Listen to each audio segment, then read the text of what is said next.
The jungle starts talking. Guadalcanal, first lessons in fire. January 14th, 1943. Foothill. Sergeant Joe Valenti wipes rain from his eyelashes and feels the M1 Garand's walnut stock tacky against his palm. The squad tucks into a terrace of red mud and roots, faces streaked with clay, helmets beaded with dew. Somewhere to their front, the Japanese strongpoint the Americans call the Gifu is awake and listening. Private First Class Eddie Rivera whispers, "Hear that?" A faint clack carries from the palms, metal on wood. Valenti raises a fist. Silence ripples down the skirmish line. The rain quits. The jungle's own sweat keeps dripping. Then a Japanese voice barks, clipped and urgent. Rivera nods, his eyes dark and bright above a crooked grin. Farther down, skinny Tom Ellis kisses the St. Chris. A second crack follows, and then the jungle starts talking all at once. A burst from a Japanese light machine gun. The pap-pap-pap, the rounds come sleeting, hot gnats that slam the earth around Valenti's face and rake the grass just over Rivera's back. Valenti doesn't think. He answers. The M1 is up and biting. He fires again and again. The Garand barks with a flat-chested authority. Crack, crack, no bolt to work, no heartbeat wasted. To the right, Mason picks a target in the shadows and drills. On the other side of the trees, Corporal Nakamura of the 228th Infantry throws himself behind a fallen trunk, eyes wide. He'd counted the Americans, but these shots come chained together, each separated by a fraction of breath, like a squad of storm gods clapping in perfect time. He risks a glance. Rivera's cheek is welded to the comb of his M1, front sight post steady, rear aperture tight against the world. A shadow moves between fronds. A ribbon of tracers combs the air above his head, and he smells the coppery tang of fresh sap where a bullet takes a bite out of a vine. Valenti knows what he has to. Then he leans out and hammers 3 fast shots toward the machine gun's muzzle glow. The Garand's action shucks angrily against his cheek. He rides the recoil back into the mud and fires. Nakamura shouts for the gun to lift. His Type 99 bounces in his hands as he works the bolt, the long throw catching on swelling wood. Sweat runs. He shoots once, cycles, slips, curses, shoots again. To his right, Sato is feeding another strip into the light machine. Valenti moves. Go! He breaks from the terrace, legs pumping, rifle weight perfect in his hands. The smoke hugs the ground and then billows, blinding and blessing. He skims past a termite mound, slides behind a knee-high stump, and leans out. Garand muzzle slicing through fog. A face flashes, a helmet cresting a log. Valenti double taps without thinking. The man drops. Push! He roars, and the squad. When Rivera's clip empties, the ping is a bright, defiant chime in the steam and mud. His left hand is already fishing a fresh clip from his pouch. Nakamura's world collapses to a tunnel. White smoke, green leaves, black earth. He shouts, "Go left! Left!" and feels Sato yank him by the sleeve.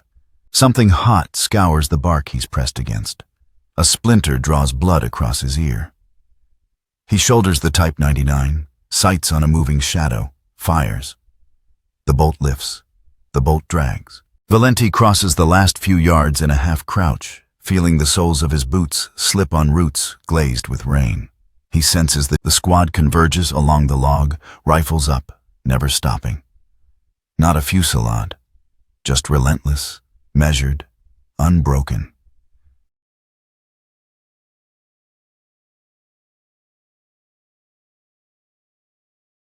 Valenti checks his clip. 2 rounds left. He doesn't smile. We don't. November 2nd, 1943. Cape Torokina, Bougainville. The surf hisses like a saw on wet stone, and the morning smells of salt, diesel, and cordite. Valenti's squad crouches in a shallow horseshoe scraped into pumice sand just inside the tree line. The palms here are thin and young. Fronds shiver when the offshore breeze sneaks through. Navy fire has marched inland at dawn, but the bolt snatches it forward with a metallic bark. He tugs the charging handle to be sure, habit he picked up on Guadalcanal.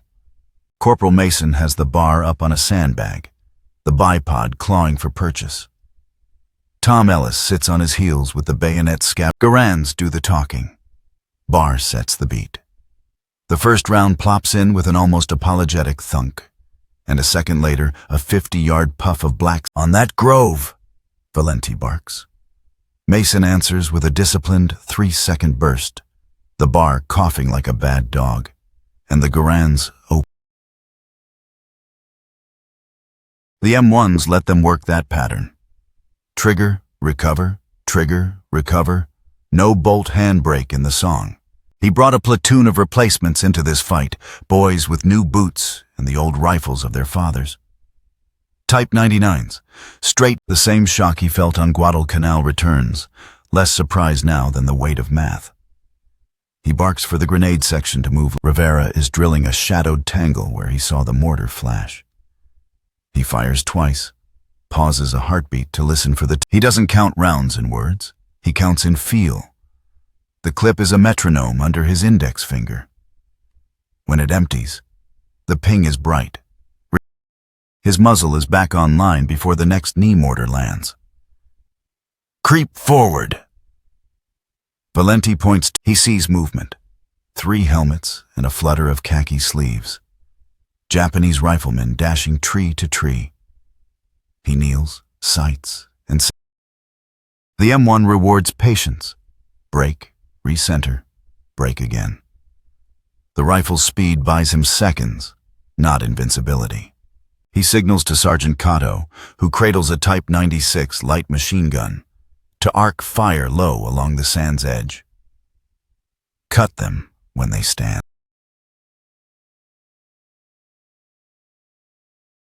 Rivera edges his muzzle past a fern and adds his own crisp reply, 1, 2, 3, each shot jerking the fronds tip.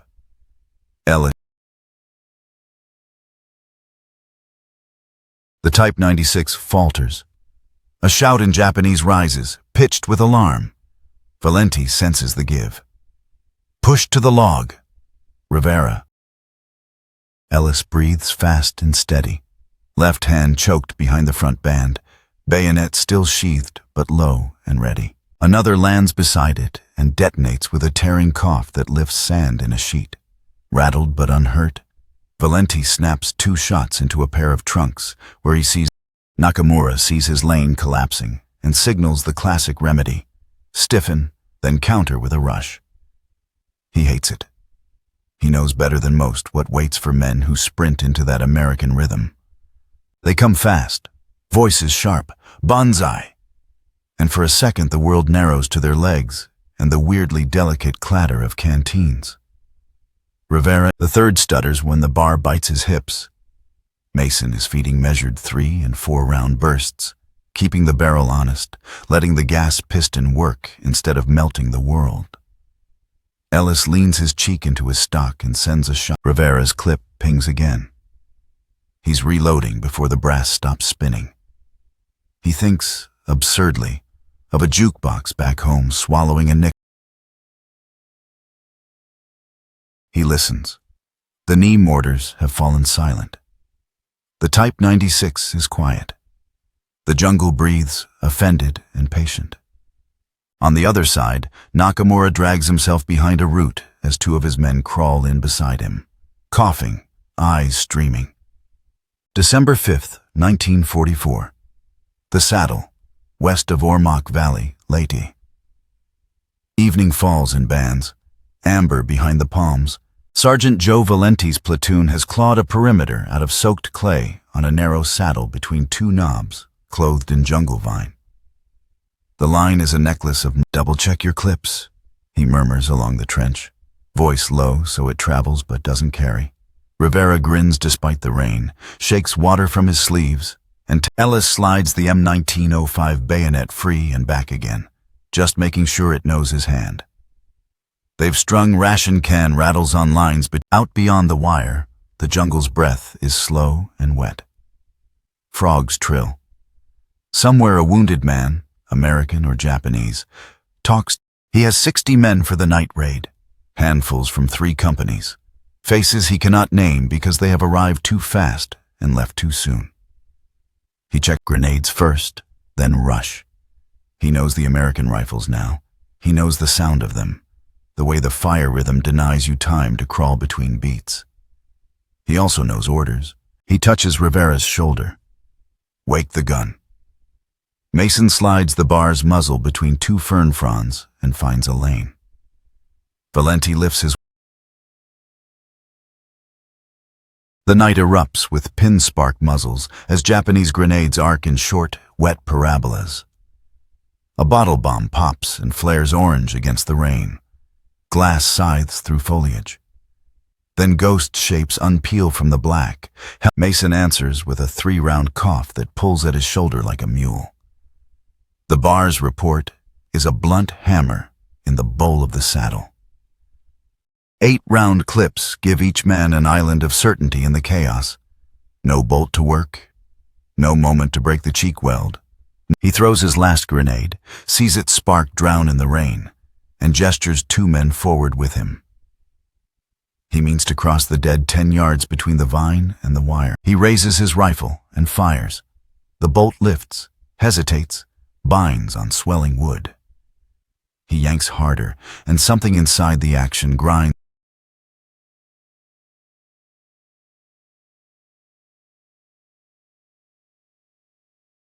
The face erases.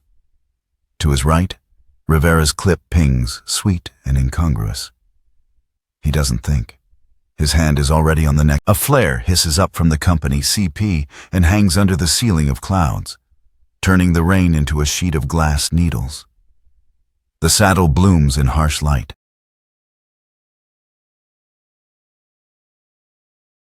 Right, right, he calls, and Mason swings the bar with his whole torso, not just his arms, and chews dirt into steam 6 feet. On the left flank, a Japanese light machine gun answers, its high-pitched sewing machine chattering through the trees. A line of tracers cuts the rain in green dashes.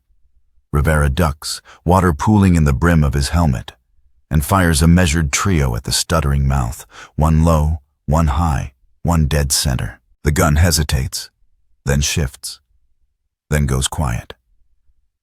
Someone screams in a language that binds bones together regardless of flag. Nakamura belly slides behind a root and drags a boy with him. Private Ito, he thinks.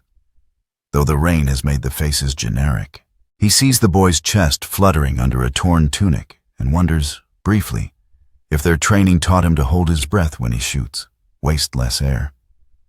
He wipes his own bolt with a sodden sleeve and tries again. The handle lifts. The handle comes down.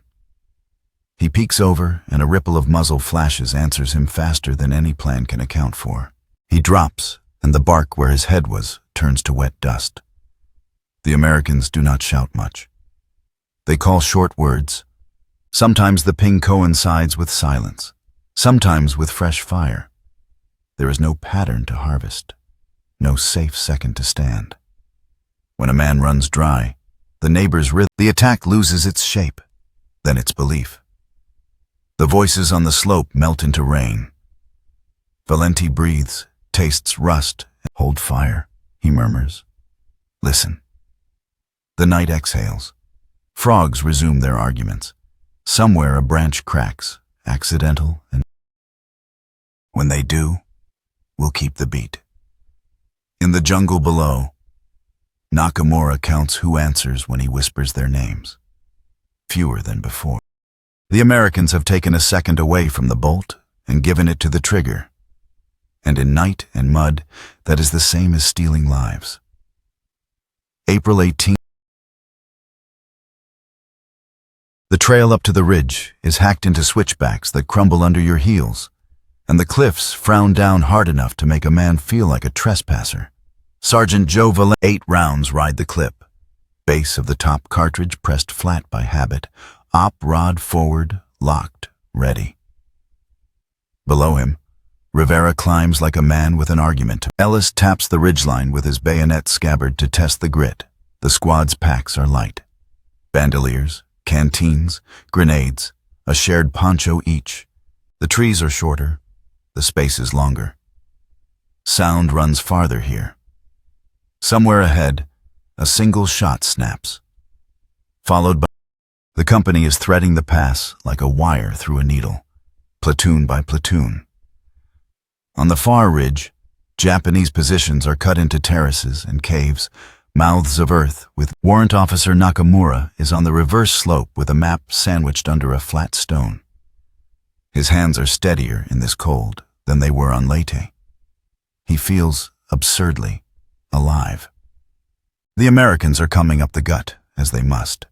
He positions a pair of riflemen behind a slab of tuff and a light machine gun farther left to rake the switch. A ricochet hisses off the rock to Valenti's right, nicking his sleeve, and he hunkers lower. They've got the bends sighted, he says. We cut diagonals. They break from cover in a wave that is more geometry than bravery. 2 rise, 2 cover.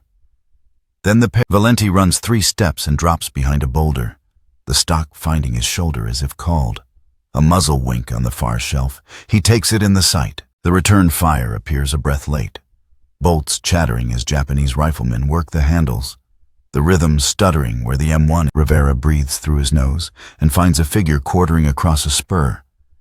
Khaki tunic flapping, bayonet bright. 1 shot, high. His clip is down to 2. He feels it in the recoil impulse, in the tiny shift of balance. He finishes the pair, and the ping sings. The mountain makes time elastic, but the Garand pins it to habit.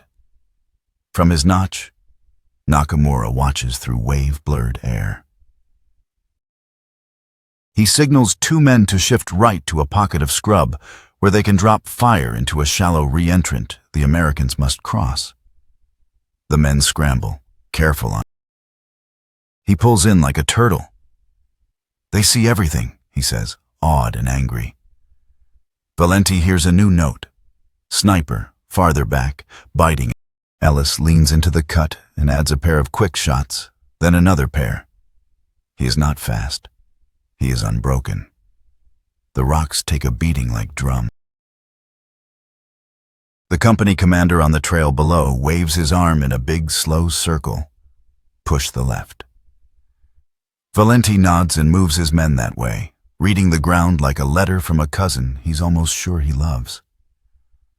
On the Japanese terrace, a Type 99 light machine gun opens, its chatter keening across the gap. It rakes a log rosary on the American side and snaps splinters into Ellis's cheek.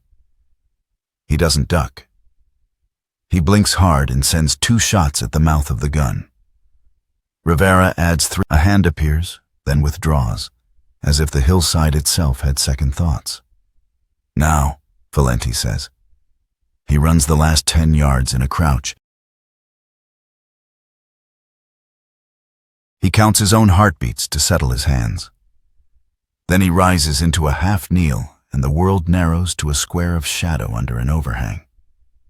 A face moves there. Nakamura hears the change in American sound, the uphill tone, and knows the terrace is about to become a knife fight. He signals a fallback to the next crease, 5 meters, 10. He tries to stand and finds his foot tangled in telephone wire. He curses with an intimacy born of too many nights on too many slopes. He hacks the wire loose with... Valenti's squad pours over the lip like water. Not in a shout, not in a shining charge, but with the tireless insistence of a clock that refuses to stop. Ellis runs, stops, fires, runs, stops, each motion a held note. When Rivera's clip pings, Ellis's does not. When Ellis slams home fresh brass, Mason's belt is there for him. Some Japanese slide backward, some freeze. One, bayonet fixed, steps into the open like a man stepping onto a train he knows is already gone. Nakamura shouts and fires and watches his bull. He signals with 2 fingers and Rivera tosses a grenade in. They both turn their heads and open their mouths for the pressure. The blast is a hard fist. After, the cave gives up its argument. He looks up and sees the next terrace, like a promise no one wanted to make. He touches the cool steel of his rifle as if greeting an old friend at a train station. Again, he says, not to his men, not to the mountain, but to the seconds themselves. Again. May 23, 1945. Southern Okinawa, north of the Shuri line. Morning fog clings to the limestone like damp gauze, and the fields are a patchwork of shattered walls and flooded paddies that taste of brine and clay. The ridges here aren't jungle. They're coral teeth and tombs, and tan walls pocked with small. His M1 Garand feels heavier only from the rain it has swallowed. The action runs smooth under his thumb. The op rod. Rivera taps the heel of his hand against the op rod, checks the front sight hood out of habit he can't quit, and tastes salt on his lip. Mason carries the bar. The first sound isn't a shot. It's the whisper whoosh of a .47 Limerick gun sending a round somewhere to the company's left. The impact is a feral clang. He scans the slope.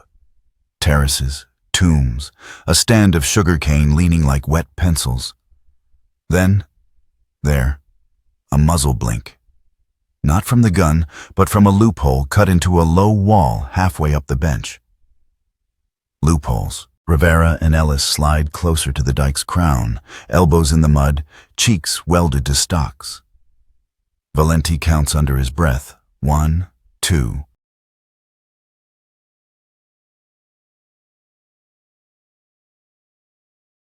The dike spits. Tiny geysers of mud kick, and rice water sluices over Valenti's left sleeve. He draws breath through his teeth and puts 2 more into the coral dust gets everywhere, into the bolt raceways and the lungs and the pauses between orders.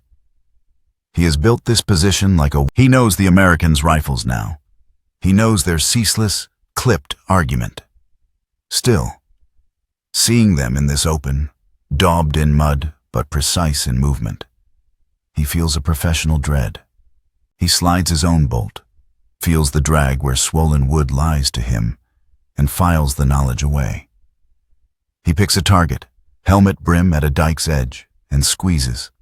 Feeder's right of the slit, he calls, not loud, just enough. Ellis adds a pair that bracket the same spot. Their Garands trade seconds back and forth like jugglers. No bolt lift, no breathing hole for the... Mason rakes the outcropping to the left with 2 short bursts that smack the coral into white mist.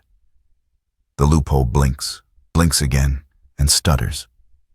In that skip of light, Valenti stands into a crack. The return is a mortar cough, a Type 89. Its thump unmistakable even with rain hissing on the cane. Back! Valenti snarls. Rivera edges his sight just over the linear sheen of mud and waits for the slit to flash wrong again. It does.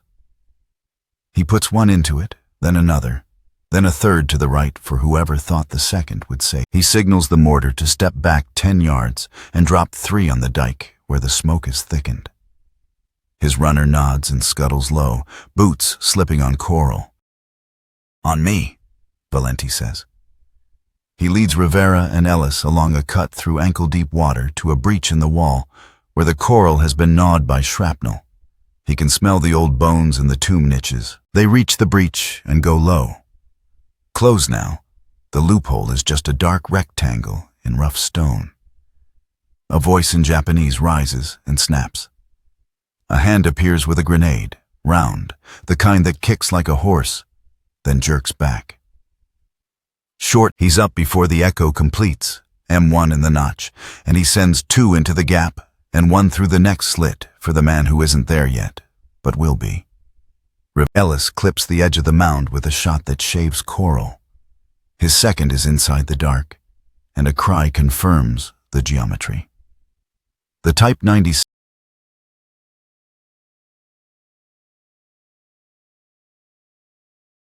The bar is a sentence with commas. The M1s are short, finishing words. Nakamura's mortar team misreads the drift and drops too long. The bomb. He shouts for the shift, starts to rise, and a chip from the loophole stings his cheek. He ducks and works the bolt, and feels the same slow theft as always. The second he needs. The second they won't return. He clears it because he has to. Rivera's shadow fills the hole behind him. Steady, close. Ellis covers the right, sight posted on the tomb mouth like a doorbell daring a finger. The world beyond is new ground. Another problem with the same answer.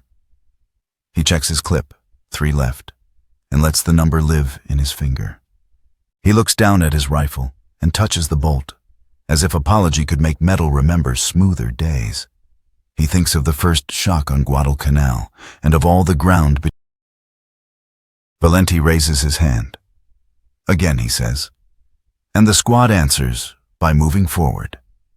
September 22nd, 1945. Cadena Airfield, Okinawa. The typhoon weeks have blown past, leaving the sky rinsed blue and the coral dust tamped down to a chalky crust. American MPs smoke and lean on carbines. A detail from the 7th Infantry Division mills in the shade of a tent fly. Japanese prisoners, no longer enemies, just men with armbands reading "Surrendered Forces." There is a fatigue in his shoulders that no sleep has budged since May, and a lightness in his pockets where extra clips used to be. Rivera is beside him. On the front row of the Surrendered Forces, Warrant Officer Nakamura sits with his back very straight, palms flat on his thighs. Wet laundry flat. He does not wish to pick up his rifle again. He cannot help but watch these men and their rifles, because for 3 years the rifles were the question and the answer. A stocky or demonstration, he says, to both crowds at once. Stateside wants clean turn-ins and happy inventories. We want no accidents, so we're going.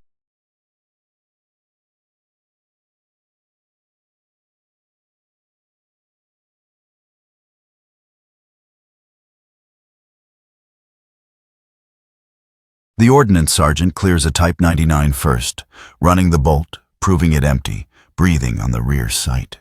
He does the same with a Garand, tugging the op rod to the rear to show the chain. Okay, Dansky says, pointing his jaw at the post's downrange. Steel on the left is for bolt gun. Steel on the right will show the M1. Clean?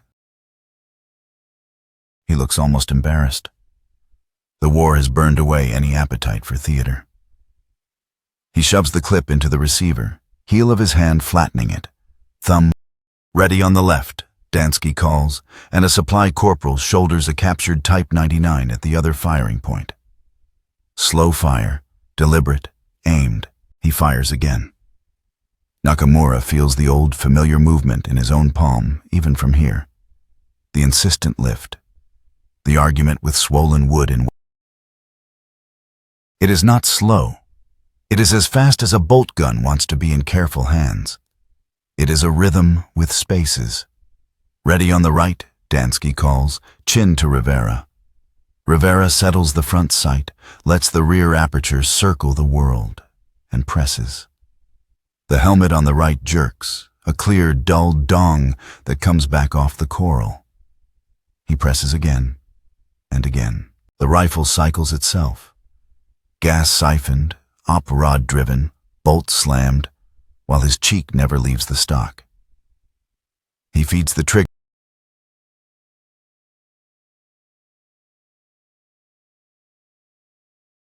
By the 5th shot, the Japanese ranks are utterly still. By the 7th, a few heads tilt involuntarily, as if seeking the mechanism that stole the space. Nakamura's mouth is a thin line that is not quite a smile and not quite a wound. He feels that old coin of thought under his tongue. The seconds.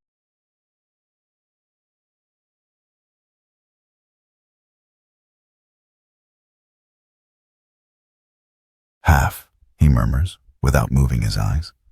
Only as fast as the man with it. That is enough. Dansky lets the line go quiet. 2 and 2, Valenti says, mostly to himself. He breaks the stance into the old drill without thinking. 2 shots center on the right-hand helmet. When he's done, Valenti eases the op rod back and shows clear to the line. He looks across the table, and his eyes find Nakamura's by chance. It is not an accusation. It is not a dare. It is 2 men who shared a language for too long, recognizing a paragraph. The ordnance sergeant nods to the Japanese ranks. Questions? He asks. Because the manual says so, because the war is over and questions are allowed. One older sergeant, cap carefully creased, mustache combed with 2 fingers, while he considers bravery, raises his hand. His voice has the dry steadiness of a man who has buried friends neatly. When the clip sings, sometimes it sings when I got 3 left. Sometimes it sings and my buddy's got 8. You learn not to listen. He taps his helmet. We listen to each other. The demonstration winds down. Weapons are cleared, bolts locked, op rods tied with red cloth. The surrendered forces stand.